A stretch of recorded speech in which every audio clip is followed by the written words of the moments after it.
around yesterday.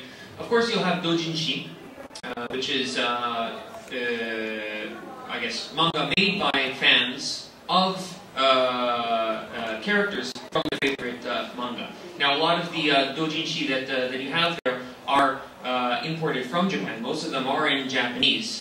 But it's interesting the way that they're displayed by being organized in according to the manga that they have, and also the selection is quite a bit smaller. But the fact that they're all in Japanese and the fact that you have them all was surprising for me. Also, the fan art, you don't see that in Japan. So many fan artists lined up making their art for everyone right there. That was the first time for me to see that anywhere. I've been to events in Korea, China, Mexico, and of course Japan, and that was my first time seeing that. What else? The gaming area. Just having that there, I love games, and to see that was new for me. In China, I went to China Joy, which is, I think, the second largest gaming convention in the world after E3 in Los Angeles. And of course, they have large booths for online gaming, which is very popular in China right now, but nothing quite like the competitive gaming area they have at the end of the convention hall here. So the differences between Mexico and New York, I don't know if you guys get any discount by wearing a costume in your entrance ticket, but in Mexico we do. So a lot of people just go with a costume because it's cheaper to get into the convention. We have a lot of cosplayers, but sometimes that's not good because cosplay, well, the costumes are not as good as some of the things you have here. For example, I can see some of you wearing costumes and they look amazing. And in Mexico, probably they would be like, you know, I just glue some ears to my tiara, and that's it. I'm like an eco girl.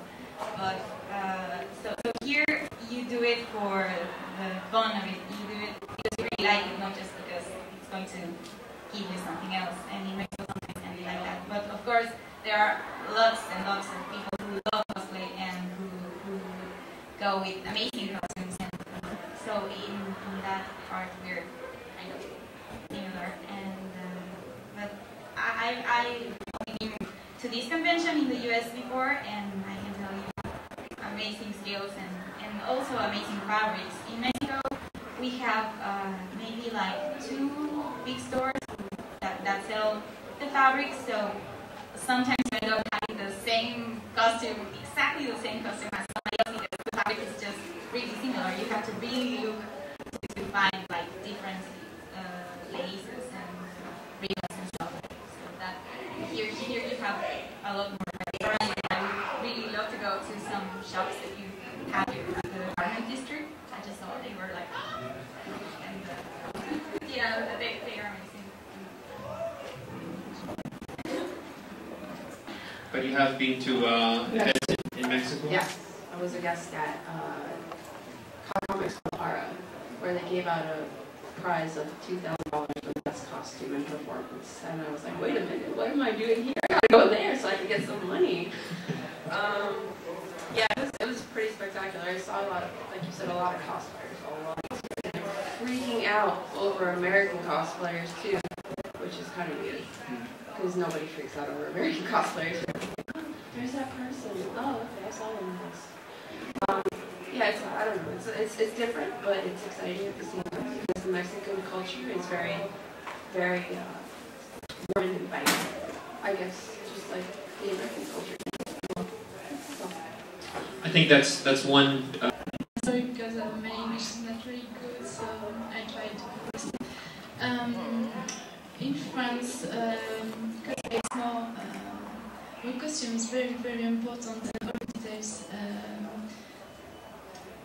We have a lot of importance of details and fairs, and we love do more than the illustration. You see, when we see the illustration, and we are like, maybe we put some lace, and maybe we put some fairs, and things they don't really exist in the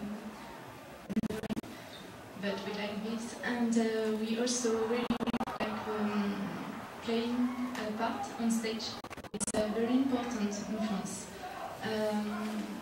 We have many cosplayers too, but let me see.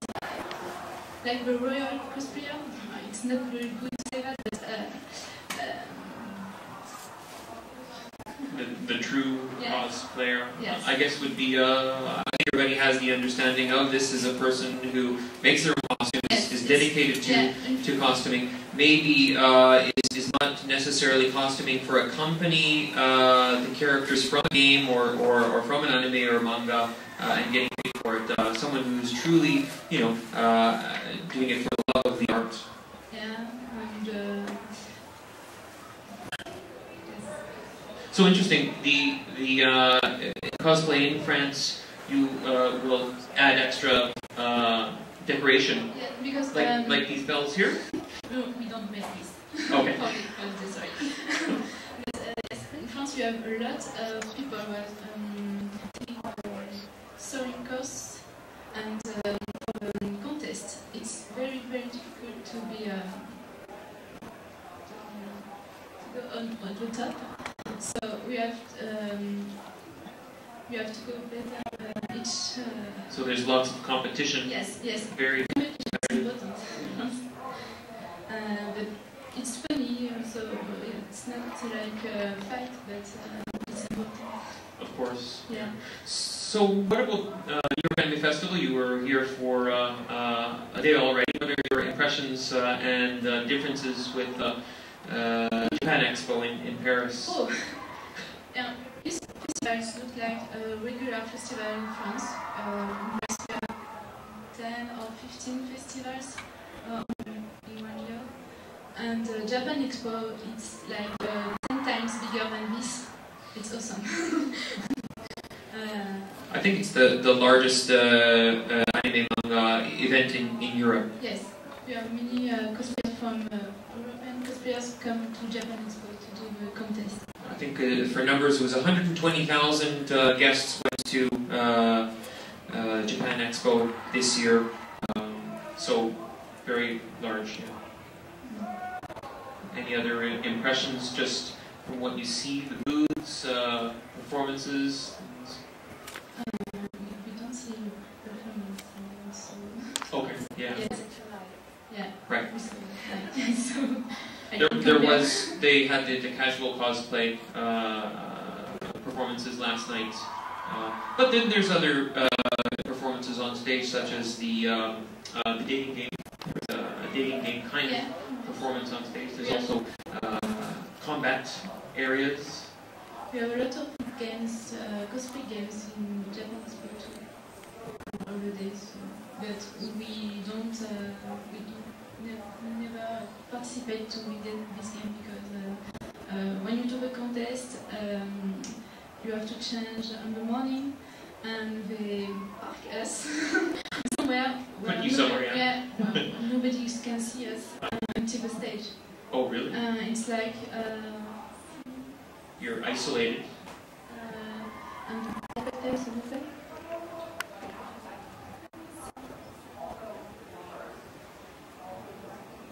Okay, so you're in an area separated from the people who will be watching the show.